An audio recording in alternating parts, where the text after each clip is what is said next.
नमस्कार, welcome to career 247। मैं हूं प्रशांत धवन। नाउ तालिबान ने रिसेंटली एक बड़ी अनाउंसमेंट करी है। इन्होंने दुनिया को दिखाया है कि इन लोगों ने पाकिस्तान के वेरियस मिलिट्री बेसिस पर बॉम्बिंग करी है अपने ड्रोन से, including the Noor Khan base. यहाँ पे आप लोग देख पाओगे Pakistan sensitive Noor Khan base under repair after operation Sindoor struck by Taliban. पहले ऑपरेशन सिंदूर के दौरान भारत ने यहां पर करी थी बॉम्बिंग। अब तालिबान जो है अफगानिस्तान का, उन लोगों ने भी एक ड्रोन अटैक यहां पर किया है। Pakistan Nur Khan base hit by Afghanistan, और इसके जो विजुअल्स हैं ये भी इन लोगों ने किया है रिलीज। यहां पे आप देख पाओगे ये अफगानिस्तान के रक्षा मंत्रालय की ट्वीट है।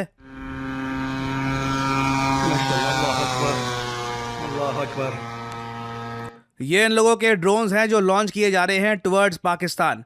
और यहां पे आप देख पाओगे today the air force of the ministry of national defence conducted precise and coordinated aerial operations against key military installations in Pakistan. और ये लोगों ने किया है क्योंकि पाकिस्तान लगातार अफगानिस्तान का एयर स्पेस वायलेट कर रहा है।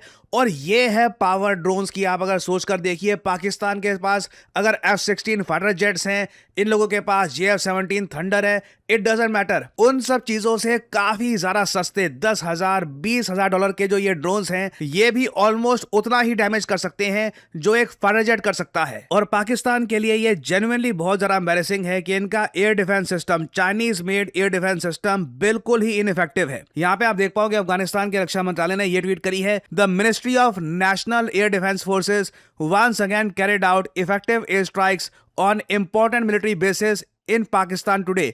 The attacks targeted Noor Khan base in Rawalpindi. उसके अलावा इन लोगों ने पख्तूनख्वा और वेरियस और पाकिस्तान की जो मिलिट्री इंस्टॉलेशंस हैं वहां पर भी बॉम्बिंग करी है। और ये सब चीजें देखकर अटेंशन वापस आ जाती है चाइना के HQ-9 एयर डिफेंस सिस्टम की तरफ, जिसके बारे में आज से कुछ महीने पहले एक आर्टिकल पब्लिश किया गया था द नेशनल इंटरेस्ट में, जिसका टाइटल था चाइना का HQ-9 air defence system is a piece of junk. ये बिल्कुल कचरा है, इट इज एब्सोल्युटली ट्रैश। ये बात लिखी गई थी ईरान इजराइल वॉर से पहले। और जिस तरीके से ईरान पर भी आज के समय यूएस और इजराइल बॉम्बिंग कर पा रहे हैं, clearly HQ-9 air defence system बिल्कुल यूजलेस है। यूएस और इजराइल आराम से स्ट्राइक्स कर पा रहे हैं तेहरान पर। जो इनके सुप्रीम लीडर हैं उनको भी ये एयर डिफेंस सिस्टम नहीं बचा पाया। और एक बहुत ही ज्यादा ऑब्वियस बात है, चाइना खुद इस HQ-9 एयर डिफेंस सिस्टम का यूज नहीं करता। इन लोगों ने डिप्लॉय कर रखा है, मगर मेन सेफ्टी और सिक्योरिटी के लिए चाइना ने भी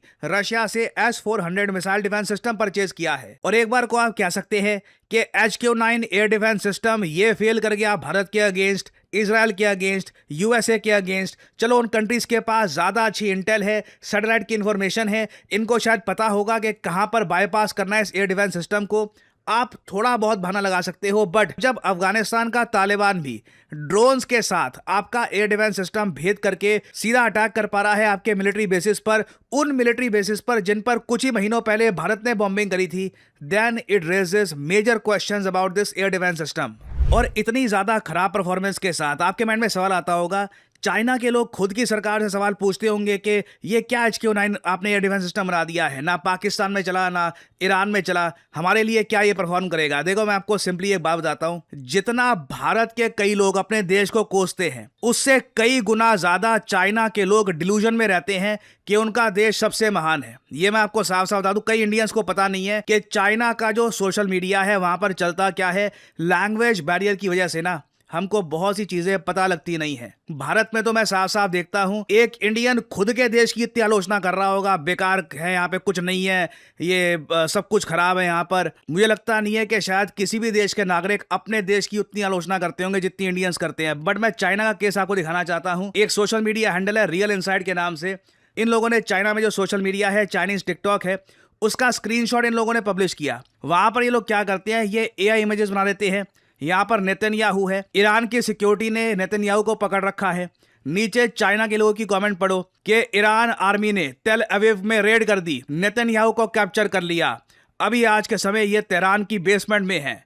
और नीचे यहाँ पे आप देख पाओगे Iranian said thanks to China. Iranians ने कहा थैंक यू चाइना, आपने इतना बढ़िया मिलिट्री इक्विपमेंट हमको दिया है। Now Iran should use our missiles. अब ईरान को हमारे मिसाइल्स भी यूज करने चाहिए और व्हाइट हाउस को डिस्ट्रॉय कर देना चाहिए। नीचे एक और आदमी कहता है कि हाँ, Israeli PM kidnapped by Iran, next is Trump. ये लोग अलग ही एक डिल्यूजन में रहते हैं। और यहाँ पे आप देख पाओगे वीवो, जो चाइना का सोशल मीडिया, इनका एक बहुत ही फेमस प्लेटफॉर्म है, वहाँ पर ये जो ट्रेंड है, ये चीज़ें ट्रेंड कर रही है। ईरान ने खत्म कर दिया ट्रम्प को, चाइना का एयर डिफेंस सिस्टम इसने शूट डाउन कर दिया यूएस के फाइटर जेट्स को, Chinese air defence system shot down US jets, Iran took over तेल अवीव। अब इन लोगों को वहां पर कनेक्ट करने के लिए कोई होता नहीं है, खुद का देश है, खुद का एक दुनिया से कटा हुआ इंटरनेट है, जो मर्जी बोलना है बोलो। और ये चीज़ आप लोग खुद चेक कर सकते हैं, vivo.com में जाकर ये चीज़ें ट्रेंड कर रही हैं यहाँ पे कि ईरान के मिसाइल्स ने यूएसए के थर्ड मिसाइल डिफेंस सिस्टम को डिस्ट्रॉय कर दिया इन यूएई। और इवन ग्लोबल टाइम्स भी इस पे आर्टिकल छाप रहा है कि ईरान ने क्लेम किया है कि इन लोगों ने थर्ड का रेडार डिस्ट्रॉय कर दिया है इन यूएई। देखिए, एक जो रेडार है बिल्कुल डिस्ट्रॉय किया है इन लोगों ने, बट वो अलग रेडार था, वो कतर में था। थर्ड एयर डिफेंस सिस्टम को अभी तक कोई भी नुकसान नहीं पहुंचाया गया, बट ये आप कह लो काफी हद तक इस तरीके से अपनी जनता को खुश रखते हैं चाइना में।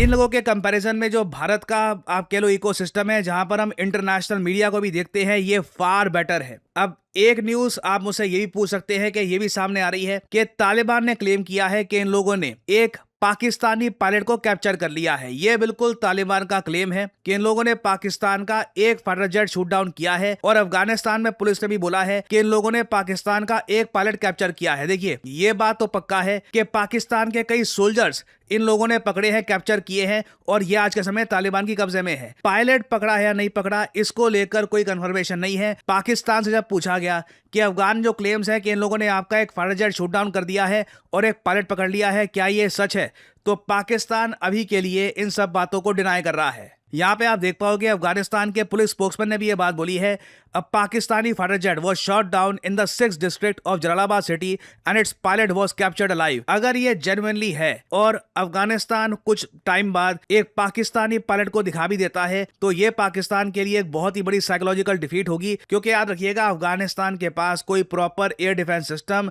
या एयरफोर्स है भी नहीं। और मैं सरप्राइज नहीं होऊंगा कि आप इन द फ्यूचर जो मिलिट्री रैंकिंग की लिस्ट होती है उसमें पाकिस्तान को और गिरता हुआ देखेंगे। पाकिस्तान ऑलरेडी 14 स्पॉट पे आ चुका है।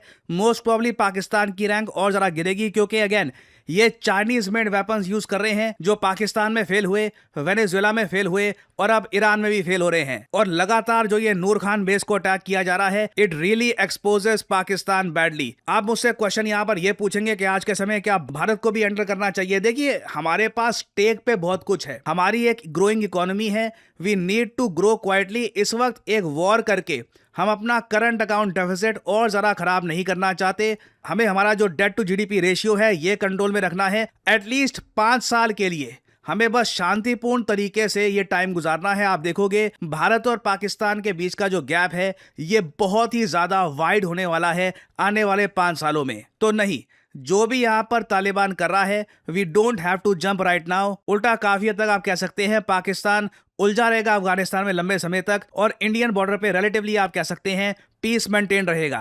और फाइनली यहाँ पे आप लोगों से मैं क्वेश्चन पूछूंगा कि वो कौन सी टीम है जिसने रिसेंटली इतिहास बनाया है, पहली बार रणजी ट्रॉफी जीतकर। क्रिकेट में आपको बताया होगा भारत के डोमेस्टिक सेटअप में सबसे ज्यादा इंपॉर्टेंट ट्रॉफी मानी जाती है रणजी ट्रॉफी। आपको बताना है कि किस टीम ने पहली बार रणजी टाइटल जीता है। यह है यहाँ पे आपकी ऑप्शंस, जम्मू कश्मीर, दिल्ली, गोवा या त्रिपुरा। कमेंट सेक्शन में करिए उत्तर। जो लोग देंगे सही आंसर उनकी कमेंट का मैं दे दूंगा हार्ट, ताकि बाकी लोग समझ पाएं कि सही उत्तर क्या है। करियर 247 मतलब के जॉब अपॉर्चुनिटीज। ऑलरेडी मैं आपको बता दूं, देश भर में कई युवा हैं जो करियर 247 की हेल्प से आज के समय अपनी ड्रीम जॉब में अपना करियर आगे बिल्ड कर रहे हैं। कुछ टेस्टिमोनियल्स आपके सामने हैं। पीडी सर को फॉलो कर रहा था, प्रशांत धवन सर को, और पीडी सर से मुझे कैरियर 24/7 के बारे में पता चला। मैं बहुत थैंकफुल हूँ पीडी सर का। मैं थैंक यू कहना चाहता हूँ कैरियर 24/7 को, जिसकी वजह से मुझे ये अपॉर्चुनिटी मिली और मैं फिलहाल इनरिच मनी पे as a compliance analyst placed हूँ। मुझे 3 रोल ऑफर हुए थे, 2 रोल इसी कंपनी से, एक दूसरी कंपनी से। I was a little bit confuse कि मैं कौन सा रोल चूज करूँ। थैंकफुल टू कैरियर 24/7 मेंटर्स कि उन्होंने मुझे गाइड किया कि अब मेरे कैरियर के लिए कौन सा पाथ बेटर रहेगा। मैं अपने घर का सबसे एल्डेस्ट सन हूँ। मुझे गाइडेंस करने वाला कोई नहीं था, पता नहीं था कि ज़िंदगी में क्या करना है। तो मैंने खुद ही से डिसाइड किया कि मेरा स्किल गैप है, जॉब है लेकिन सेटिस्फेक्शन नहीं है, लाइफ में क्या करना है पता नहीं है, सैलरी भी सेटिस्फाइड नहीं है। तो उन्होंने मुझे सजेस्ट किया डेटा एनालिसिस प्रोग्राम, मैंने ज्वाइन किया। यहाँ आके मुझे पता चला कि रियल लाइफ प्रोजेक्ट्स क्या होते हैं। यहाँ पे मुझे वो सब मिला जो इंजीनियरिंग में मिसिंग था। structured learning, real life projects, hands-on experience. I am thankful to my teachers, my industry experts जो आए थे, जिन्होंने मुझे रेफर किया, और Career 247 ने जिन्होंने मुझे गाइडेंस दिया कि कैसे क्या करना है. उन्होंने मुझे हर स्टेप में गाइड किया, हर एक इंटरव्यू के पहले मुझे प्रिपेयर किया. लोग हमेशा पूछते हैं कि तुमने ये कैसे अचीव किया. मैं बस उनको इतना ही बोलना चाहूँगा कि छोटी जगह से आना प्रॉब्लम नहीं है, प्रॉब्लम है गाइडेंस ना होना. ये सक्सेस स्टोरीज देखकर बहुत अच्छा लगता है, क्योंकि मुझे पता है कि पहली जॉब जब लगती है तो उसकी क्या खुशी होती है. When you finally get the salary credited, घर में क्या वातावरण होता है, ओवरऑल आपका जो मनोबल होता है वो कितना बढ़ जाता है. सो आप सब लोगों के लिए मैं कहूँगा एक इंपॉर्टेंट जानकारी ये है कि करियर 247 का state of the art data analytics course, जो हमारा सबसे ज़्यादा इन डिमांड कोर्स है, that is powered by the global tech giant IBM. इस कोर्स में आपको 3 सर्टिफिकेट्स मिलते हैं बाय करियर 247, NASSCOM और ऑब्वियसली अ ब्यूटीफुल सर्टिफिकेट जहाँ पे IBM का लोगो लगा होगा. बट अबव ऑल दैट 6 महीने में जो आपको नॉलेज मिलती है, जो आपको स्किल्स मिलती है, वो सारी उम्र आपके साथ रहेगी. That will help you everywhere. अगर आप सीरियस है अपने करियर के बारे में, अपनी पहली जॉब के बारे में, तो आपको सिंपली क्या करना है, तो वीडियो के डिस्क्रिप्शन या फिर कमेंट सेक्शन में जाइए, पिन कमेंट में आपको लिंक मिल जाएगा. ये इस लिंक पर करिए क्लिक, यहाँ पे आपके सामने ये पेज खुल जाएगा. यहाँ पे अपनी जो डिटेल्स है डालिए, नाम, ईमेल आईडी, नंबर और ऑफ कोर्स कोड डालिएगा PD10, ताकि आपको डिस्काउंटेड रेट पर ये कोड ऑफर किया जाए. करियर 247 की तरफ से काउंसलर आपको कॉल करेंगे, आप बात कर सकते हैं. यू कैन डिस्कस आपके करियर के क्या प्रोस्पेक्ट्स हैं, आप क्या देख रहे हैं, आप इस कोर्स से क्या चाहते हैं, और आप अपनी जर्नी स्टार्ट कर सकते हैं in the field of data analytics with Career 247. Remember to use the code PD10 to get the discounted price in the course. और इसी नोट के साथ यह है वीडियो का अंत. Thank you for listening and as I always say, may the gods watch over you.